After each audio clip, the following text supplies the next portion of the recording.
sambil menyelam minum air.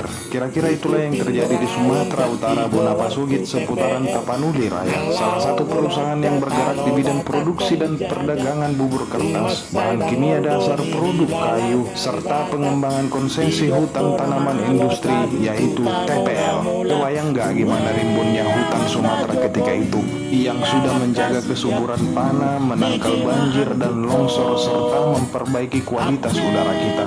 Sekarang dibabat habis diganti eukaliptus. Pertanyaannya, pohon yang dibabat dibawa kemana? Profit lipat ganda mungkin. Cerdik memang yang sengsara dan merana masyarakat Toba. Ayo suarakan, tutup TPL. Bencana sudah silih berganti menyapa warga kita sampai ada yang menjadi korban.